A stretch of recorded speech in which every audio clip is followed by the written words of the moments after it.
Hi everyone, my name is Natalie. So today I wanted to do a video about nonfiction. So I've seen a lot of readers on BookTube or elsewhere say that they don't really read nonfiction, and most of the time when they say this, it is implied that they want to read more nonfiction or just read nonfiction in general, and they don't really know where to start, or they feel that it's slightly intimidating. For whatever reason, they don't read much nonfiction but want to. There's a lot of things that comes to mind to me when people say things like that, and I just want to share more of the excitement for nonfiction with more people, because obviously that is something that I really like and that I haven't actually been reading that for very long. I first started reading nonfiction a few years ago, but it wasn't really until I discovered nature writing that I really fell in love with it. This year, of course, if you've seen this, if you've followed this channel for a while, you know that I'm currently doing a year-long nonfiction reading challenge. So obviously nonfiction is something that I really enjoy, but today I wanted to do basically a video sharing some tips in how to get into nonfiction. Some of these tips are more about finding nonfiction titles to read, and some of them are more about the reading approach you have for nonfiction. So hopefully you will find some of these helpful or useful. I would really love if you share your own tips, if you have any, in the comments. So the first one I have is to use literary awards that are specifically given for nonfiction. So there's obviously a lot of these, and some of them are bigger than others. We have the big names like the Pulitzer Prize, or the Costa Book Award for the biography section. We have the National Book Award for nonfiction. For example, one of the prizes that I have used to find nonfiction that I'm interested in is the Wainwright Prize that is given to British nature and travel writing each year. And so this year I'm reading through the entire long list. Quite behind, but never mind. The good thing about finding a prize that sort of fit within the genre or subgenre of nonfiction that you're interested in is that you get a lot of recommendations that way. There's a lot of smaller prizes and local prizes, of course. There's in Sweden we have the August Prize given to fiction and nonfiction and a children's book. So for example, something like that would be could work as well. But just in general, using a literary award given to nonfiction specifically can be a good way to find nonfiction titles that you are interested in and that are strongly recommended by someone because they made it to these long lists or short lists. Another way to go about things is to find a publisher that publishes the kind of nonfiction that you're interested in. Especially this is the case with smaller presses. For example, there are a lot of presses that specialize in nature kind of things, especially nature books is what I am most familiar with, of course, because that is my own personal interests. But in general, if you find a nonfiction book that you like and they have been published by a smaller press, there's a good chance that they have published other similar kind of titles. Another way to find out about nonfiction books that you're interested in is to look at the blurbs of a nonfiction book that you like. So obviously both of these tips are specifically based on you having at least one or two nonfiction books that you like and using that as a sort of a branch to find new things of a similar style. But often the authors that blurb books have a similar kind of book, write similar kinds of books, and you will be able to find new ones through that. Another good way to get into nonfiction that I think is more about the reading approach is to combine nonfiction and fiction pairings, to read a fiction book with a similar topic to the nonfiction book. This is something that adds something to both reading experiences, and I've talked about this in my Reading Deeply video as well. A good way to get into nonfiction is to read nonfiction by an author whose fiction you are familiar with. You're often familiar with the style of the author, so it is, I think, easier sometimes to get into the book through already having that kind of familiarity. Oftentimes when an author is writing fiction, they're still interested in the same kind of themes that they explore in their nonfiction, so often there's an overlap in the kind of themes or topics that they're interested in, and so you get the same kind of things in the fiction and nonfiction, just in different forms. So there's a lot of fiction writers that have also written nonfiction, but just to mention a few, Maggie O'Farrell, of course. We have an author who has written several fiction books before I Am came out, which is a memoir of hers. Another author like that is Olivia Lang, of course. She has written The Lonely City, which is a book that I'm currently reading, and she's also written several fiction books. We have Carmen Maria Machado, who wrote Her Body and Other Stories. I think it came out last year or the year before that, and she's coming out this year with a memoir that is also exploring similar topics. Rachel Cusk, again, who is coming out with an essay collection very soon, and obviously is well known for her fiction books. Currently I'm reading a book called The Bird Cottage by Eva Meyer, which is a fiction book. She's also coming out later this year with a book called Animal Languages, that is a nonfiction book. So these are just a few examples of authors that overlap in writing both nonfiction and fiction. The next tip that I have is read a nonfiction in a different format. I know a lot of people love nonfiction on audiobook, and I think that is a really great way of getting into reading nonfiction if you're someone who already enjoys audiobooks, especially, or if you're someone who enjoys listening to podcasts, especially if you're reading something like an essay collection. That might really work as an audiobook, or a memoir is often a really good way to go, especially because a lot of memoirs are also narrated by the author themselves. Another good way to get into nonfiction, I think, is through graphic nonfiction or comic nonfiction. Things like graphic memoirs, of course, like Lucy Nisley's entire bibliography, I think, are memoirs.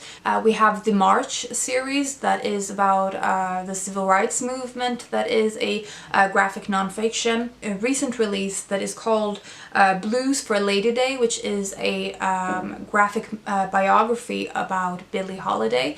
So there's a lot of various nonfiction done in the comic format, and I think they are usually shorter, they're quicker to read, and they're I think first and foremost they are quite fun to read. Obviously it depends on the subject matter, but I think just in general it takes away some of the idea that nonfiction has to be boring or dry or academic or all of these things that are often, I think, what puts people off. So my next tip is to find a niche that you're interested in. So I think my biggest tip with how to get into nonfiction is don't worry about the nonfiction necessarily having to be a serious topic, or it doesn't have to be heavy either in subject matter or in the form of it. Like, it doesn't have to be a big book. It doesn't have to be a biography or history or politics or current issues. There's nothing wrong with reading those kinds of books, but nonfiction can also be just fun. It can be engaging as a fiction can be, and every nonfiction book that you read don't have to be life-changing. A lot of people who are trying to get into nonfiction seem to be only willing to read really serious nonfiction, and I think that puts people off because it gives this false idea that you need to have this perfect concentration to read a really serious text, but that isn't how all nonfiction is, and I think that isn't how all fiction is either. Finding a kind of subgenre or a niche that you're interested in and that you're truly passionate about, I think that is the best way to get into nonfiction. And then when you're already familiar with this kind of form and you're already enjoying reading nonfiction, then it might be easier to read the heavier tomes when you're already used to that kind of reading. The next tip I have is probably slightly controversial, but it is to annotate. Personally, I love writing in books.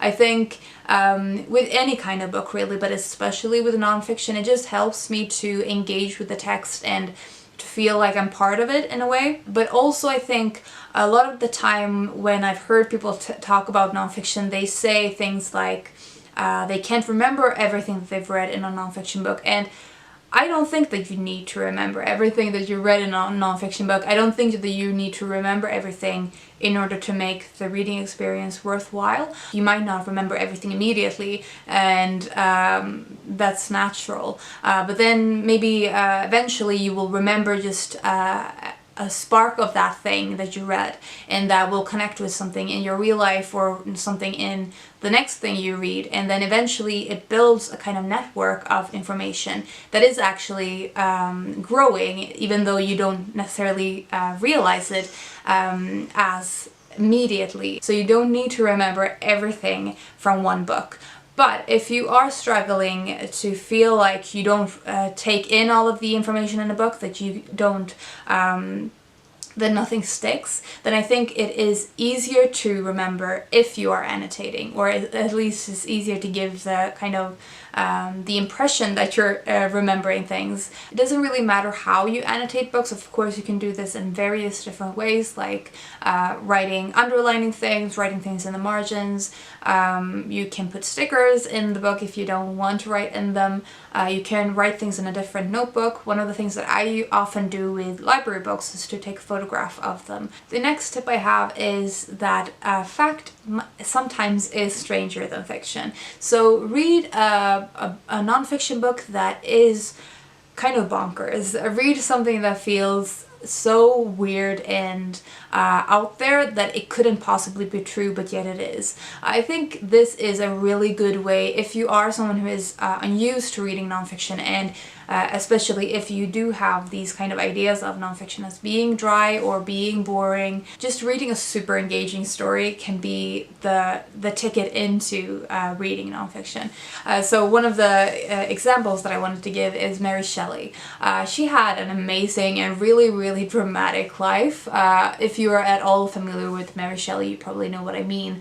But she basically just went off with her lover as, I think, a 16-year-old, and she had this sort of love triangle, and she was completely separated from her family. She had basically an evil stepmother, and her real mother, Mary Wollstonecraft, died in giving birth to her. So it's a very dramatic life, and it comes to life in the biography Romantic Outlaws, that is actually a biography of both Mary Wollstonecraft and Mary Shelley, that I highly recommend for everyone. Basically, I think it is one of the best biographies that I've read. Books like Bad Blood, that is about a fraud that seems impossible that it was that it could happen, but it did, and so this book is sort of chronicling that. I haven't read it myself, but I know a lot of people have really enjoyed that. Even things like